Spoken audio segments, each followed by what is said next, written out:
시편 147편 3절을 봉독해 드립니다. 상심한 자들을 고치시며 그들의 상처를 싸매시는도다. 아멘. 감사합니다. 할렐루야. 아멘. 각 교회마다 특징이 있습니다. 외적인 모양, 그 교회를 찾아갈 때 예를 들어서 세코야 추리가 있다. 아니면 어떤 큰 십자가가 있다. 그렇게 우리가 교회를 찾는 경우도 있습니다. 저희 교회 특징은 대나무가 있습니다. 그래서 사람들이 대나무가 있는 교회 그렇게 표현을 하더라고요. 제가 기도하고 깊이 생각하고 처음 우리 교회를 건축할 때 대나무로 펜스를 만들어야 되겠다. 그렇게 기도한 가운데 적어도 3년 정도 지나니까 이제 대나무가 풍성해졌습니다. 이 대나무는 적어도 처음 싹이 날 때부터 시작하면 7년 정도 걸려야 다시 죽순이 나옵니다. 이미 우리가 뿌리를 내린 것을 사왔기 때문에 한 3년 정도 걸리니까 이제는 사방에서 죽순이 올라와요. 그래서 그것을 꺾어서 교회에 열심히 나오신 우리 몽 사람들, 아시안 사람들 주고 있습니다. 이 대나무는 아시안들이 굉장히 좋아합니다. 세계에서 유일무이하게 대나무로 펜스가 되어 있는 교회, 저희 교회밖에 없습니다. 다들 우리 발렌티어들이 이곳에 BBS 하러 올라왔는데 오랜만에 몇 년 만에 오신 분들도 계시는데 대나무가 아주 키가 엄청나게 크게 자라는 걸 보고 너무 놀래요. 우리 교회도 그렇게 대나무를 심었으면 좋겠다. 막 그런 얘기를 하시더라고요. 그래서 대나무라는 시를 찾아보았습니다. 대나무, 나이 태도 없이 곧은 몸으로 하늘을 이고 섰다. 조밀이 꽉 찼던 몸이 소구름에 녹아 기도의 통로가 되어 바람이 지날 때마다 절절한 울음소리, 어머니의 기도 소리를 닮았다. 빈자리는 언제나 채울 수 있어 비움이 가장 부유함이다. 비워져야 기도 드릴 수 있음을 대나무 숲을 지나는 바람이 일러주고 간다. 상당히 의미가 있습니다. 대나무가 품은 기독교적인 영성이 무엇일까? 신앙의 관점에서 대나무는 우리의 삶과 믿음을 다음같이 비유할 수가 있습니다. 대나무를 보면 마디가 있죠. 대나무가 자라면서 생기는 마디는 시련의 순간을 견디어낸 흔적입니다. 그 마디가 없으면 대나무는 부러지고 맙니다. 이 마디 덕분에 거센 바람에도 꺾이지 않아요. 굵고 강하게 자라납니다. 우리 건너편에 몰이 들어서기 전에 바람이 엄청나게 불었습니다. 심지어 세코야 우리 추리가 있잖아요. 바킹 나서 큰 거목이 있어요. 60년 된 거목이. 그 거목의 가지들이 꺾여도 대나무는 꺾일 것 같은데도 불구하고 꺾이지 않아요. 서 있어요. 그 이유가 바로 마디입니다. 마디가 있어서 꺾이지 않았습니다. 또 대나무는 꺾어보면은 잘라보면 속이 비어 있습니다. 이것을 영적으로 해석한다면 어떤 겸손과 회개 그렇게 표현하고 싶어요. 이것은 세상의 욕심과 교만을 비우고 하나님의 말씀과 성령으로 채워지는 겸손과 회개를 의미하는 것입니다. 그 다음에 대나무는 쭉 곧습니다. 옆으로 흘러가질 않아요. 그냥 쭉 뻗어갑니다. 이것은 어떤 지조와 절개를 우리 동양 문화에서 상징하죠. 동양화를 그릴 때도 마찬가지로 지조와 절개를 상징한다. 대나무가 그렇게 표현합니다. 자, 우리 영적인 부분에 있어서 세상의 유혹과 환란 속에서도 흔들림 없이 주님을 향해서 곧게 뻗어가는 신앙의 정절을 상징한다라고 표현하고 싶습니다. 세상에서는 위로라는 것이 있을 때는 빨리 끝내고 싶어 합니다. 그러나 하나님은 서두르지 않습니다.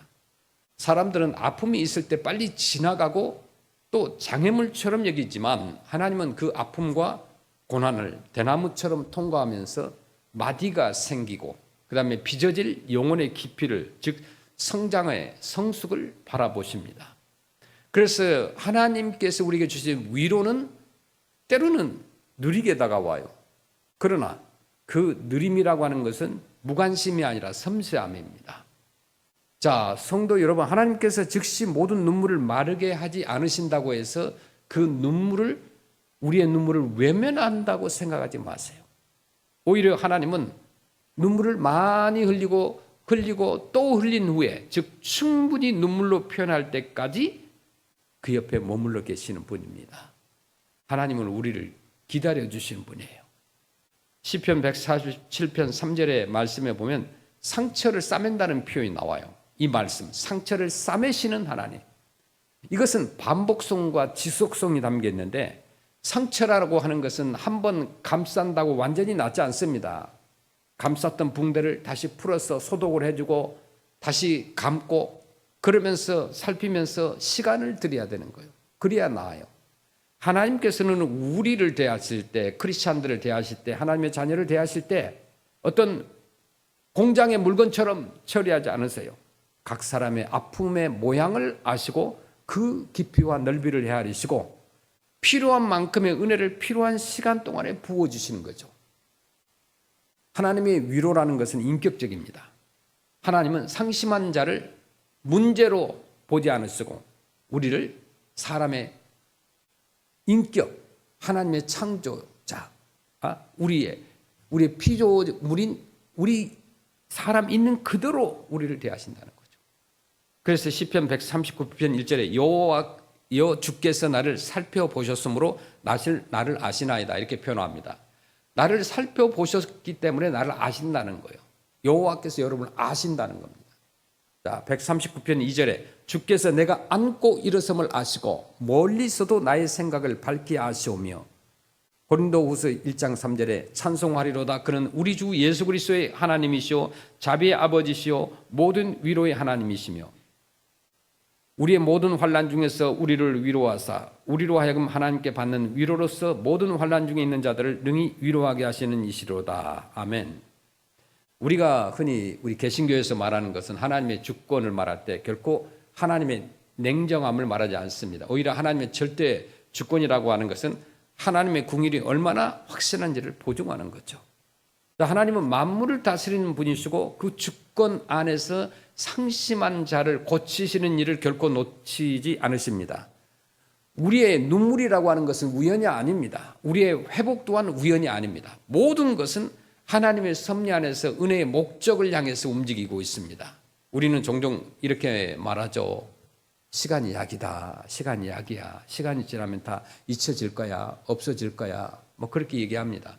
물론 시간은 많은 것을 무디게 합니다. 그러나 성경은 우리에게 말해요. 시간이 약이 아니라 하나님이 약이고 하나님의 말씀이 약이라는 거죠. 그래서 시간이 상처를 덮어버릴 수는 있어도 상처를 치유하지는 못한다는 겁니다. 시간이 기억을 흐리게 할 수는 있어도 그 의미를 새롭게 만들지는 못합니다. 그러나 하나님은 하십니다. 하나님은 지나간 아픔에 새로운 의미를 부여하시고 또 눈물이 있었던 자리에 사명을 심으시는 분이에요. 그래서 위로받은 크리스찬들은 언젠가 다른 이의 눈물을 이해할 수 있는 사람이 되는 거예요. 지금 그리고 오래전부터 지금까지 아픔이 있으신 분은 걱정하지 마시고 주님과 함께 계속해서 동행하시길 바랍니다. 왜냐하면 우리 주님께서는 여러분의 그 슬픔과 상처 위에 아름다운 삶의 의미와 사명을 부어주시기를 원하시기 때문인 것입니다. 자, 여러분, 이런 사람이 있습니다. 우리 성도님 가운데도 있었습니다만은 사랑하는 사람을 떠나보낸 성도님이 계셨습니다. 그 사람들은 위로한다고 그 성도님에게 시간이 많이 흘렀으니까 이제는 괜찮을 거다라고 말을 했어요. 그러나 그 성도의 마음속에는 여전히 설명하기 어려운 공허가 남아 있었습니다. 어느 날 그 성도님이 기도 중에 이런 고백을 했다고 합니다. 하나님, 제 눈물이 아직 끝나지 않았어요. 그 기도 이후에 그의 상황이 갑자기 바뀐 것 아니에요. 그러나 그는 조금씩 깨닫게 됩니다. 자신의 아픔이 사라지지 않았음에도 불구하고 그 아픔이 더 이상 자신을 무너뜨리지 않는다는 사실을 깨달은 거예요. 오히려 같은 상처를 가진 다른 사람들에게 기도하게 되었고 그들을 위해 기도하게 되었고 말없이 상처 입은 사람들 곁에 앉아줄 수 있는 사람이 된 거죠. 그분의 눈물은 여전히 기억 속에 남아 있었지만 그 위에 하나님의 위로가 세워지고 있었습니다. 눈물이 사명이 되었고 또 상처가 통로가 되었습니다. 자, 시편 134편 18절에 여호와는 마음이 상한 자를 가까이 하시고 충심으로 통회하는 자를 구원하시는도다. 아멘. 이사야 43장 1절에 야곱아 너를 창조하신 여호와께서 지금 말씀하시느니라. 이스라엘아 너를 지으신 이가 말씀하시느니라. 너는 두려워하지 말라. 내가 너를 구속하였고 내가 너를 지명하여 불렀나니 너는 내 것이라. 마태복음 11장 28절에 수고하고 무거운 짐진 자들아 다 내게로 오라. 내가 너희를 쉬게 하리라. 아멘. 자, 여러분, 하나님의 위로는 우리를 이전 상태로 되돌리는 거 아닙니다. 하나님은 상심하기 전에 우리로 되돌리시는 분이 아니라 그 상처받은 상심을 통과한 이후에 우리를 새롭게 빚으시는 분이라는 거죠. 그래서 위로 이후의 삶은 이전과 같을 수 없습니다. 더 연약해 보일 수 있지만 더 깊어져요. 더 조심스러워 보일 수 있지만 더 단단해집니다. 이것이 복음 안에서 주어지는 위로라고 하는 열매입니다. 시편 147편은 하나님을 우주적 통치자로 묘사하면서도 동시에 가장 개인적인 치유자로 증언을 합니다. 자, 별들의 수를 세시는 하나님, 그 하나님께서 상심한 자의 상처를 싸매신다는 이 의미는 하나님이 멀리 계신 분이 아니라 가장 가까이 계신 분임을 보여주고 있습니다. 하나님은 크시기에 우리를 놓치지 않으시고 위대하시기에 우리의 작은 신음에도 귀를 기울이시는 분입니다. 그러므로 우리 크리스찬들은 우리들의 그 위로는 하나님을 더 크게 아는 자리로 우리를 인도하게 된다는 것을 믿어야 됩니다. 남겨진 눈물은 신앙의 실패가 아니라 신앙의 흔적일 수도 있어요. 하나님 앞에서 울 줄 아는 사람은 하나님 앞에 다시 설 수 있는 사람입니다. 그래서 눈물은 믿음의 끝이 아니라 믿음이 깊어지는 통로가 되는 거죠. 그래서 하나님은 그 통로를 통해서 우리를 인도하시고 또 우리가 생각하지 못한 방식으로 삶을 세우시는 것이죠. 자, 여러분, 혹시 아직도 우리 안에 눈물이 남아 있습니까? 그런 분 계십니까? 아무에게도 말하지 못한 상처가 마음속에서 조용히 머물고 있지 않습니까? 오늘 시편 말씀은 우리에게 이렇게 말씀하죠. 하나님은 이미 그 자리에 계시다. 우리의 눈물이 떨어진 자리 위에 이미 위로의 기초를 놓고 계신다. 우리가 느끼지 못해도 하나님의 손은 여전히 상처를 싸매고 계신다는 거죠. 욥기 5장 18절 말씀 보시겠습니다. 하나님은 아프게 하시다가 싸매시며 상하게 하시다가 그의 손으로 고치시나니. 아멘. 호세아 6장 1절에 오라 우리가 여호와께로 돌아가자. 여호와께서 우리를 찢으셨으나 도로 낫게 하실 것이요 우리를 치셨으나 싸매어 주실 것임이라. 아멘. 이사야 30장 26절에 여호와께서 자기 백성의 상처를 싸매시며 그들의 맞은 자리를 고치시는 날에는 달빛은 햇빛 같겠고 햇빛은 7배가 되어 7날의 빛과 같으리로다. 아멘. 이 위로라고 하는 것은 결국 우리를 소망으로 이끄는 거죠. 상심한 자를 고치시는 하나님은 마지막 날에 모든 눈물을 씻기실 하나님이시기 때문입니다. 지금의 위로는 완성되기 전에 예고편과 같아요. 아직은 완전하지 않지만 확실합니다. 아직은 눈물이 남아있지만 끝이 정해져 있어요. 하나님은 시작하신 위로의 일을 끝까지 이루신 분이에요. 그래서 하나님의 위로는 우리를 현실에서 떼어내지 않아요. 오히려 현실을 견딜 수 있는 힘을 주십니다. 그래서 위로받은 성도는 고난이 없는 삶으로 이동하는 사람이 아니라 고난 가운데서도 하나님을 신뢰하며 걸어갈 수 있는 사람으로 변화되는 거죠. 남겨진 눈물 위에 세워진 위로라는 것은 흔들리는 위로가 아닙니다. 그것은 이미 무너진 자리에 놓인 기초이기에 겉으로 보잘것없어 보여도 쉽게 허물어지지 않습니다. 하나님께서 상심한 자를 고치시고 상처를 싸매신다고 하는 이 말씀은 인간의 연약함이 하나님의 구속사에서 어떤 배제되지 않는다는 확증입니다. 우리는 종종 강해져야 하나님께 쓰임받는다고 생각을 합니다. 그러나 오히려 성경 말씀은 상한 마음을 하나님이 가까이 하신다고 말씀하는 거예요. 그래서 이것은 연약함 자체를 미워하는 말이 아니라 연약함을 은혜의 자리로 바꾸시는 하나님의 어떤 주권적인 선택의 증거를 말씀합니다. 하나님은 우리를 선택하실 때 우리의 좋은 점, 강점보다도 우리의 필요를 먼저 보십니다. 자, 여러분, 위로의 길은 되돌아가는 가는 길이 아니라 앞으로 나아가는 길입니다. 눈물이 있었던 자리에 머물도록 허락하지 않고 그 자리를 디딤돌로 삼아서 다음 단계 걸음으로 떼게 하신다는 거죠. 하나님은 상처를 싸매신 뒤에 그 상처를 통해서 걷게 하십니다. 그래서 위로라는 것은 어떤 정지된 은혜가 아니라 다시 걷게 하는 아주 액티브를 할 수 있는 그런 은혜라는 거예요.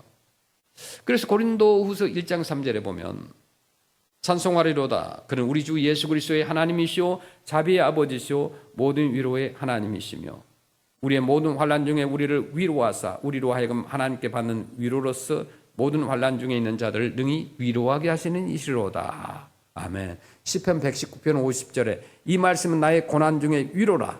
주의 말씀이 나를 살리셨기 때문이다. 아멘. 로마서 15장 13절에 소망의 하나님의 모든 기쁨과 평강을 믿음 안에서 너희에게 충만하게 하사 성령의 능력으로 소망이 넘치게 하시기를 원하노라. 아멘. 이 시편 147편은 개인의 위로로 끝나지 않습니다. 하나님은 상심한 자를 고치시는 분이시고 동시에 무너진 예루살렘을 다시 세우시는 분으로 노래하고 있습니다. 어떤 개인의 상처와 공동체의 회복이 하나님의 손 안에서 연결되어 있습니다. 이것은 위로받은 우리 크리스찬이 결국 공동체를 향해서 열리게 됨을 보여줍니다. 하나님께로부터 위로를 받은 사람은 홀로만 위로를 간직하지 않습니다. 그의 존재 자체가 위로의 통로가 됩니다. 그러므로 우리의 눈물은요 헛되지 않아요. 하나님 앞에서 흘린 눈물은 사라지지 않고 하나님의 역사 속으로 옮겨집니다. 그 눈물은 기억으로만 남지 않고 은혜의 재료가 됩니다. 하나님은 눈물을 모아서 병에 담으시는 분이에요. 그 눈물 위에 하나님의 집을 세우시는 분이에요.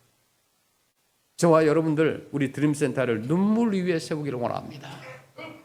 우리는 아무것도 없어요. 우리의 능력이 없어요. 우리의 힘으로는 감당하기 어려워요.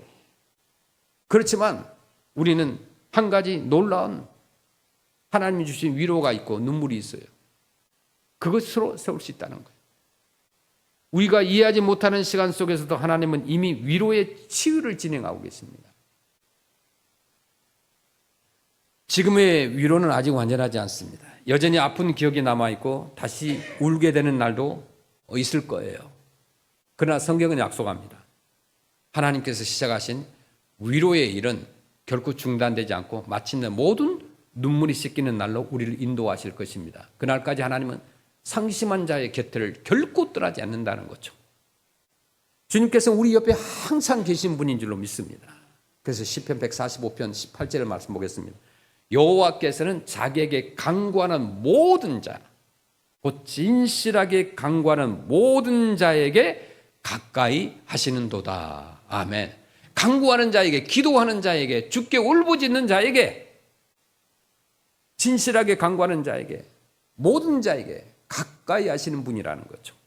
이사야 57장 15절에 지극히 존귀하며 영원히 거하시며 거룩하다 이름하는 이가 이와 같이 말씀하시되 내가 높고 거룩한 곳에 있으며 또한 통회하고 마음이 겸손한 자와 함께 있나니 이는 겸손한 자의 영을 소생시키며 통회하는 자의 마음을 소생시키려 함이라. 아멘. 자, 여러분 오늘도 여러분에게 눈물이 남아 있습니까? 그러면 기억해야 돼요. 그 눈물 위에 이미 하나님의 위로가 세워져 있습니다. 우리는 아직 공사 중인 건물과 같을지라도 설계자이신 하나님은 완전하시고 위로가 완공될 날이 올 것입니다. 눈물이라고 하는 것이 치유될 날이 확실히 올 줄로 믿습니다. 그러므로 오늘도 우리는 눈물 속에서 하나님을 신뢰하고 고백할 수 있어야 됩니다. 주님께서 상심한 나를 고치시고 나의 상처를 친히 싸매신다고 하십니다. 시편 147편 3절 말씀 보시면 상심한 자들을 고치시며 그들의 상처를 싸매시는도다. 아멘. 자, 여러분 하나님의 사람들은 과연 누구에게 나가야 하겠습니까? 우리는 상심한 자들을 고치시고 그 상처를 싸매어 주시는 하나님께 나가는 지혜로운 자들이 되어야 될 줄로 믿습니다. 그래서 하나님 나라를 소망하고 끝까지 믿음으로 승리하는 자가 되어야 되는 거예요. 오늘 본 말씀은 이렇게 말씀해요. 시편 147편 3절 다시 상심한 자를 고치시며 그들의 상처를 싸매시는도다. 4절에 그가 별들의 수요를 세시고 그것들을 다 이름대로 부르시는도다. 우리는 상심한 자, 상처 입은 자들을 치유하시는 전능하신 하나님을 온전히 깨달아야 됩니다. 상한 자를 고치시고 또 포로된 자에게 자유를 주시는 주님을 기뻐하고 바라보아야 됩니다. 이사야 선지자는 하나님의 마음을 이렇게 말씀하고 있어요. 이사야 61장 1절 말씀 보시겠습니다. 주 여호와의 영이 내게 내리셨으니 이는 여호와께서 내게 기름을 부으사 가난한 자에게 아름다운 소식을 전하게 하려 하심이라. 나를 보내사 마음이 상한 자를 고치며 포로된 자에게 자유를, 갇힌 자에게 노임을 선포하며. 아멘. 겸손히 통회하며 나아갈 때 진정한 회복이 시작되는 겁니다. 자, 여러분, 우리가 통회하고 자복하는 마음으로 주님께 나아갈 때 놀라운 회복의 기적을 주님께서 주실 줄로 믿습니다. 이사야 57장 15절 말씀, 지극히 존귀하며 영원히 거하시며 거룩하다 이름하는 이가 이와 같이 말씀하시되 내가 높고 거룩한 곳에 있으며 또한 통회하고 마음이 겸손한 자와 함께 있나니 이는 겸손한 자의 영을 소생시키며 통회하는 자의 마음을 소생시키려 함이로라. 아멘. 우리가 말씀을 읽기만 해도 하나님의 놀라운 은혜와 성령이 충만하게 임합니다. 그래서 말씀 읽을 때 조용히 묵상하는 것도 좋지만 때로는 소리를 내서 그냥 말씀만 읽으세요. 하나님께서 여러분 위로하십니다. 우리는 우리의 모든 염려를 주님께 온전히 맡겨드리고 간절히 기도함으로 주님의 일하심을 경험하는 그런 복된 자들이 되시길 바랍니다. 베드로전서 5장 7절에 뭐라고 말씀합니까? 너희 염려를 다 주께 맡기라. 이는 그가 너희를 돌보심이라. 아멘. 이 믿음을 특별히 갖길 바랍니다. 우리가 염려하지 마세요. 우리 드림센터를 하나님이 주셨어요. 확신해요. 염려를 주께 맡기라고 그랬어요. 주께서 우리를 돌보신다고 그랬어요. 지난 한 주간에도 선교팀이 와서 드림센터 가서 기도했어요. 몇 팀이. 너무너무 감사한 거예요. 하나님이 주셨어요. 염려하지 말고 기도하라는 거예요. 이 기도마저 안 한다고 한다면 그것은 엄청난 하나님 앞에서 죄악이라는 거예요. 기도를 멈추지 말라는 거예요. 그리고 염려하지 말라는 거예요. 너 부정적일 필요도 없습니다. 모든 사람, 외부에서 온 사람, 모든 사람들은 부정적인 사람이 없어요. 이건 하나님의 기적이다. 하나님께서 어떻게 그렇게 주실 수 있을까? 그런 확신 없이 그냥 무턱대고 우리가 뭐 계약을 하겠습니까? 하나님께서 우리에게 주시는 비전이 있어요. 염려를 주께 맡기라고 그랬어요. 하나님께서는 일하신다고 했어요. 여러분을 통하여서든 누구를 통하여서든 일하신다고 그랬어요. 우리가 하나님의 일을 위해서 헌신하고 나아갈 때, 비전을 가질 때 하나님은 그 일을 인도하시는 분이에요. 예수 그리스도 안에서 참된 쉼을 여러분이 좀 누리시길 바랍니다. 우리는 예수 그리스도께 나아와 영혼의 참된 쉼을 얻어야 돼요. 주님의 전 앞에 나와서 쉬어야 돼요. 주님은 지친 우리를 향해서 지금도 따뜻하게 부르고 계십니다. 어떻게 해요? 마태복음 11장 28절에 수고하고 무거운 짐진 자들아 다 내게로 오라. 내가 너희를 쉬게 하리라. 나는 마음이 온유하고 겸손하니 나의 멍에를 메고 내게 배우라. 그리하면 너희 마음이 쉼을 얻으리니. 아멘. 우리는 죄악된 세상 속에서 헤매는 것이 아니라 날마다 여호와께로 돌아와 온전한 회복을 경험하는 자들이 되기를 바랍니다. 호세아서 6장 1절에 오라 우리가 여호와께로 돌아가자. 여호와께서 우리를 찢으셨으나 도로 낫게 하실 것이요 우리를 치셨으나 싸매어 주실 것입니다. 아멘. 우리가 주님께로 돌아올 때 우리는 예수 그리스도 안에서 거하고 세상에 줄 수 없는 평안이 넘치는 삶을 살아가게 되는 거죠. 요한복음 14장 27절에 평안을 너희에게 끼치노니 곧 나의 평안을 너희에게 주노라. 내가 너희에게 주는 것은 세상이 주는 것과 같지 아니하니라. 너희는 마음에 근심하지도 말고 두려워하지도 말라. 아멘. 자, 여러분 이제 우리는 좀 결단해야 돼요. 오직 하나님의 나라를 소망하고 끝까지 믿음으로 승리하는 자가 되시길 바랍니다.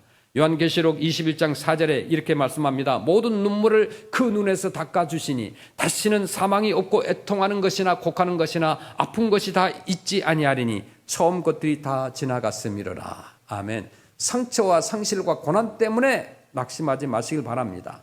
상심한 자들을 고치시고 싸매시는 전능하신 하나님께 나오면 되는 거예요. 그 십자가를 끝까지 붙잡기를 바랍니다. 우리가 대나무가 되기까지는 고난의 마디가 있어야 된다고 그랬어요.